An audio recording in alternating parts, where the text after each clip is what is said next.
We're in 1929, but not the part you think. Before the crash, before the breadlines, before the whole world fell apart, there was a moment, a very specific moment, when the richest men in America thought they had figured it all out.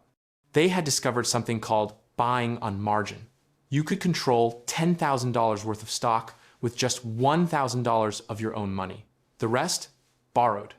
And as long as stocks kept going up, you looked like a genius. You were leverage incarnate. You were making money on money you didn't have. Until October came. And then the banks wanted their money back. All of it, right now. And the men who had been worth millions on paper suddenly realized they didn't actually own anything. They owned debt disguised as wealth. By the end of that year, some of the wealthiest people in the country had lost everything. Not because they were stupid, but because they confused access to money with actual money. By the end of this video, you will understand the exact mechanism that separates real wealth from the illusion of wealth. And more importantly, why that illusion is crumbling faster right now than at any point since 2008. I am going to show you the specific financial patterns that are quietly bankrupting people who, on paper, look untouchable. So let me take you back to that moment in 1929, because what happened then is happening again right now, just with different toys. My name is Tom, and I spend way too much time thinking about money and psychology. If you are someone who has ever looked at a rich person's lifestyle and wondered how the hell they afford it, or if you have ever felt like the financial system is rigged, but you can't quite explain how, subscribe and like this video. It will help more than you think. Now here is the thing. We have been taught that being rich means you have money, but that is not how it works anymore.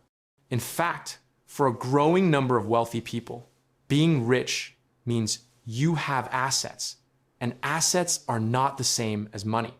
You cannot buy groceries with equity. You cannot pay your mortgage with unrealized gains. And when the difference between those two things becomes too wide, that is when people start going broke. Rich broke. The kind of broke where you are still wearing a Rolex, but your credit cards are all maxed out and you are dodging calls from your wealth manager. Let me tell you about what happened in Mexico in 1982, because it is one of the clearest examples of how leverage, speculation, and overconfidence create a death spiral. And it is happening again, right now, in American real estate, in startup valuations, in crypto portfolios, and in the lives of people who thought they were immune. Mexico in the late 70s and early 80s was booming. They had oil, lots of it, and oil prices were sky high. The government borrowed billions of dollars, mostly in US currency, to fund infrastructure projects, social programs, and economic expansion. Everyone thought it was smart. Oil prices would keep going up, the economy would keep growing, and they would pay it all back with ease. Banks in New York, London, and Tokyo were lining up to lend.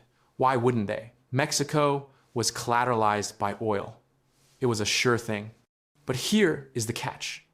All of that debt was denominated in dollars. That means even though Mexico earned pesos, they owed dollars. As long as oil prices stayed high and the peso stayed stable against the dollar, everything was fine. But then, in the early 80s, oil prices collapsed. Suddenly, Mexico's primary revenue source was worth half of what it used to be. At the same time, the US Federal Reserve, under Paul Volcker, jacked up interest rates to crush inflation. The dollar got stronger, way stronger. Now Mexico owed the same number of dollars, but each dollar cost way more pesos to buy, and the interest on their debt, which was variable, skyrocketed. Step 1 was borrow in a foreign currency, because it is cheap. Step 2 was assume your collateral, oil, will always be worth the same or more. Step 3 was watch your collateral lose value while your debt gets more expensive. Step 4 was panic. In August of 1982, Mexico's finance minister flew to Washington and told the International Monetary Fund and the US Treasury that Mexico could not pay its debts. Not wouldn't. Couldn't. Within 48 hours, $87 billion in loans were suddenly at risk. American banks that had lent billions were staring at insolvency. Citibank alone had lent more than 3 times its capital base to Latin American countries. If Mexico defaulted, Citibank would collapse. Why would they do this? Because when money is cheap and assets are appreciating, risk looks like opportunity. Every banker, every investor, every government official convinces themselves that this time is different, that the fundamentals have changed, that we have figured out how to keep the party going forever. But here is what actually happened. The International Monetary Fund stepped in with emergency loans, but only if Mexico agreed to brutal austerity measures, cuts to public spending, cuts to subsidies, massive unemployment. The peso was devalued by more than 50%. Inflation exploded.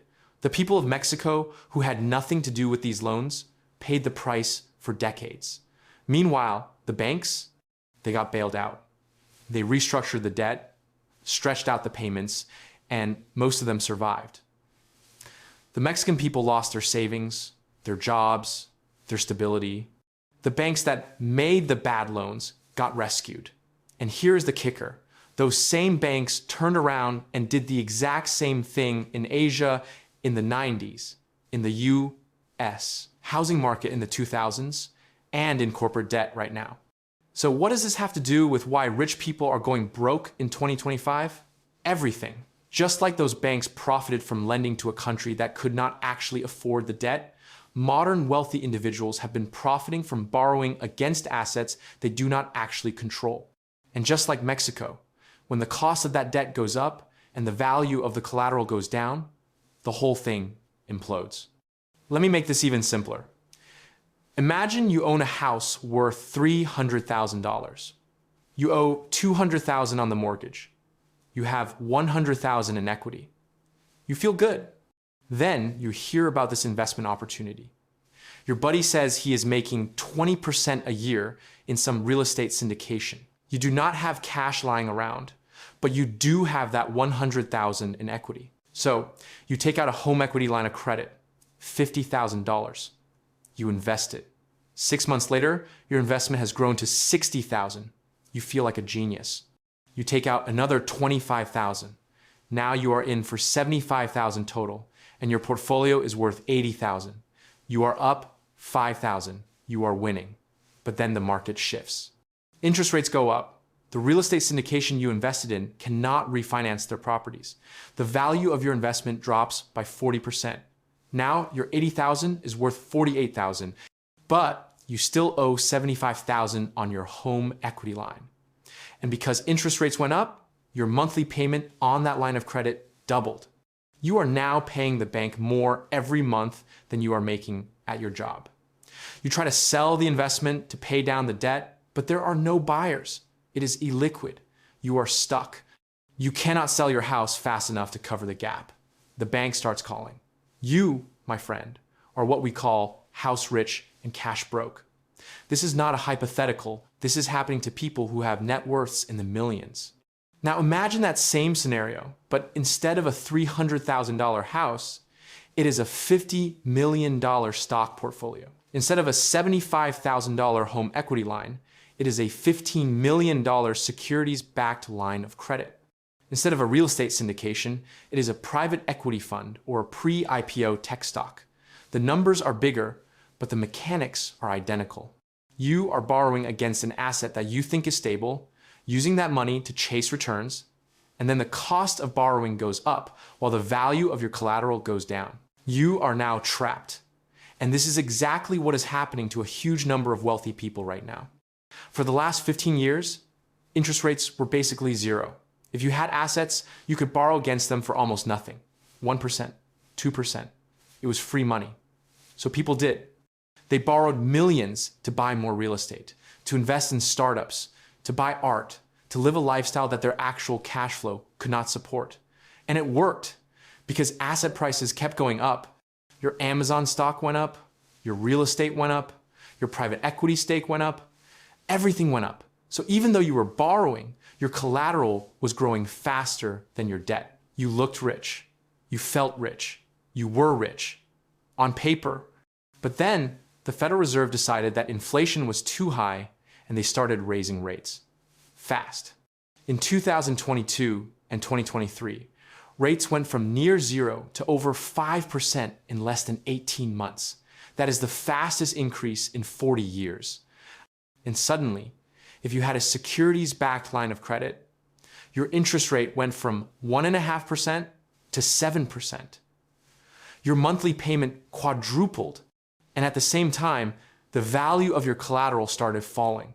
Tech stocks dropped 40, 50, 60%. Private company valuations got slashed. Real estate stopped appreciating. Some markets started declining. Now you are in the nightmare scenario. You owe $15 million.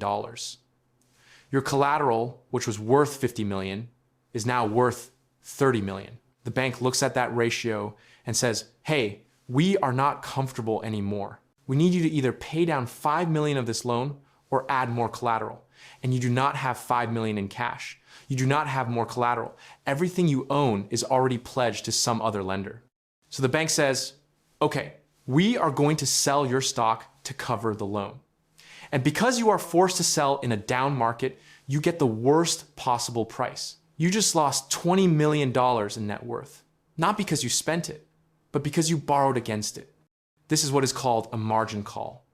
And it is happening to rich people at a rate we have not seen since 2008. According to data from UBS, the number of high net worth individuals experiencing liquidity crises has increased by 34% since 2021.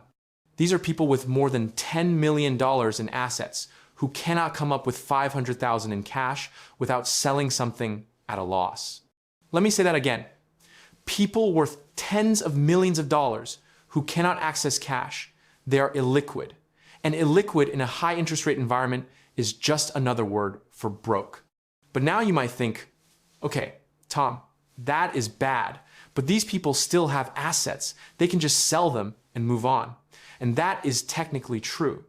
But here is where it gets really interesting. A huge portion of their wealth is tied up in assets that are hard to sell. Private equity, restricted stock, commercial real estate, art, collectibles. These are not things you can just list on eBay. You need a buyer. And right now, buyers are rare because everyone else is dealing with the same problem. Everyone is trying to sell, no one is buying. It is a liquidity death spiral. And nowhere is this more obvious than in commercial real estate. Let me tell you about a guy we will call Richard. Richard is in his early 50s. He built his wealth-buying office buildings in mid-tier cities, places like Nashville, Austin, Charlotte. He would buy a building for $20 million, put down $4 million of his own money, borrow $16 million from a bank, lease it out to corporate tenants, and collect rent. The rent covered the mortgage, property taxes, and maintenance, and he pocketed a little profit every year. But the real win was appreciation. Over 10 years, that building would be worth $30 million. He would refinance, pull out equity, and buy another building. Rinse and repeat. By 2019, Richard owned 8 buildings worth a combined $200 million. He had about $50 million in equity. He was rich. But then the pandemic hit. Remote work exploded. Companies stopped renewing leases. By 2022, 3 of Richard's buildings were only 60% occupied. He was still paying the mortgages, but the rental income was not enough to cover them. He started bleeding cash. Then interest rates went up, his loans were adjustable rate, his monthly payments increased by 40%. Now he is losing $100,000 a month. He tries to sell one of the buildings to stop the bleeding. But no one wants to buy a half-empty office building in a city where remote work is the norm. He lists it for $25 million. No offers. He drops it to $20 million. Still nothing. Finally, someone offers $15 million. He owes $17 million on the mortgage. If he sells, he has to bring $2 million in cash to closing just to get out of the deal. He does not have $2 million in cash. He is stuck. The bank eventually forecloses. Richard just lost $50 million in net worth, and he is not alone. According to research from Morgan Stanley, commercial real estate values have dropped by an average of 35% since their peak in late 2021. And there is about $1.5 trillion in commercial real estate debt that needs to be refinanced in the next 3 years. Most of it was borrowed when rates were 2 or 3%. Now rates are 7 or 8%. The math does not work. Property owners cannot afford the new payments. Banks do not want to foreclose because they do not want to own empty office buildings. So they are stuck in this zombie state. The buildings are not worth what they used to be. The owners cannot sell. The banks cannot lend. Everyone is just hoping something changes, but nothing is changing. It is getting worse.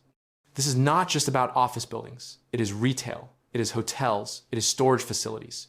It is any commercial property that was bought with cheap debt and is now being refinanced with expensive debt. The people who own these properties are, on paper, worth millions. But in reality, they are insolvent. They just have not admitted it yet. And here is the psychological shift that is so important to understand. For years, being rich meant you had access. Access to credit, access to deals, access to leverage. You did not need cash because you could always borrow. Your network was your net worth. But that only works in an environment where credit is cheap and asset prices are rising. When that environment changes, access becomes a liability. Because now you are not accessing opportunity. You are accessing debt you cannot pay back. Now you're asking yourself, who benefits from this? Because someone always benefits. And the answer is the people who have cash. The people who did not lever up. The people who sat on the sidelines while everyone else was buying real estate and startups and crypto with borrowed money. Those people are now in a position to buy assets at massive discounts. Private equity firms with dry powder, sovereign wealth funds, family offices that stayed conservative. They are circling like vultures, and they're going to buy up everything at 20, 30, 40 cents on the dollar. This is where it gets really interesting, because the game is not random. It is designed. The Federal Reserve raises rates, asset prices fall, leveraged players get liquidated, cash-rich players buy the dip, then the Fed lowers rates again, asset prices recover, and the people who bought at the bottom make a fortune. It is the greatest wealth transfer mechanism in modern capitalism, and it happens every single cycle. 2001, 2008, 2020, and now 2025. But here's the thing. The people getting wiped out this time are not just retail investors or middle-class homeowners. They are the 1%. They are the people who thought they were too smart, too connected, too wealthy to fail. And that psychological shift is massive, because for the first time in a generation, being rich is not enough. You need to be liquid. You need to have cash flow. You need to understand the difference between net worth and actual wealth. So let me get specific. If you are someone who has built wealth, or you are trying to build wealth, here is what you need to understand. Leverage is a tool. It is not a strategy. Borrowing money to invest can amplify your returns, but it can also amplify your losses.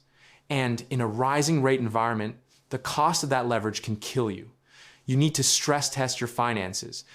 If interest rates doubled, could you still make your payments? If your income dropped by 50%, could you survive for a year? If your biggest asset lost half its value, would you still be solvent? If the answer to any of those questions is no, you are over-leveraged. You are not rich. You are one bad month away from broke. Second, liquidity is king. Cash flow is more important than net worth. I do not care if you are worth $10 million on paper. If you cannot access $50,000 in cash without selling something, you are fragile. You need an emergency fund. Not 3 months of expenses, 6 months, 12 months.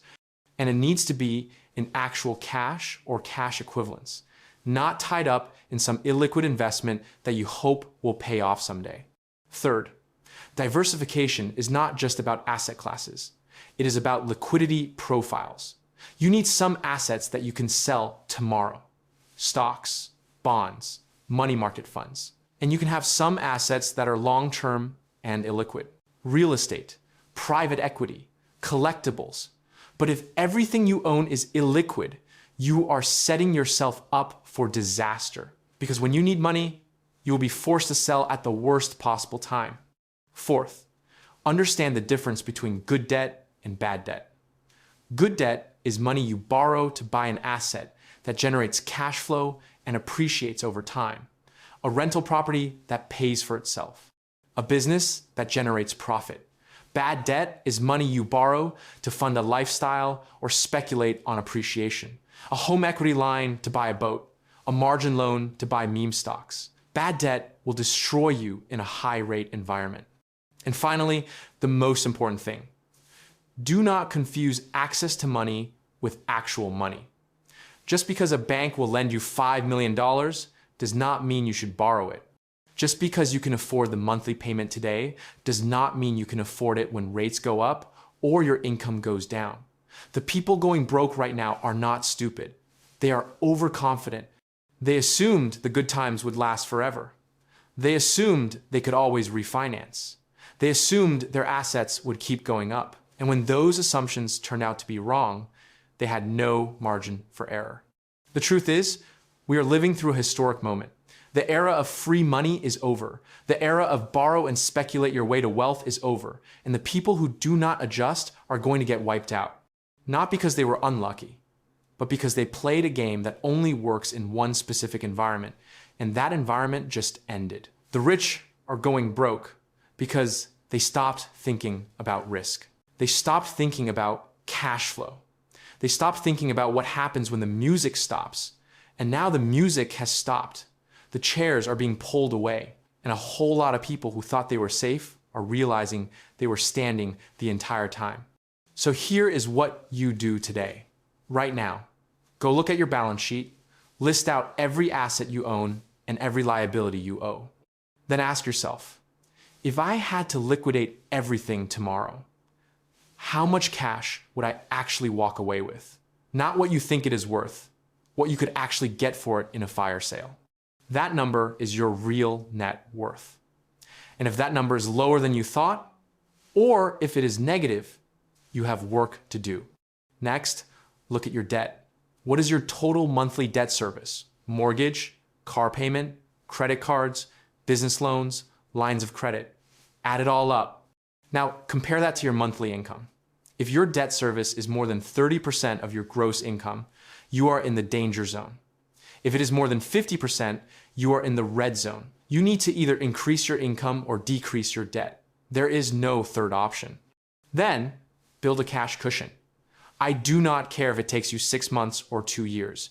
You need liquid savings, money that is not invested, money that is not earning a return, money that is just sitting there, boring and safe, waiting for an emergency.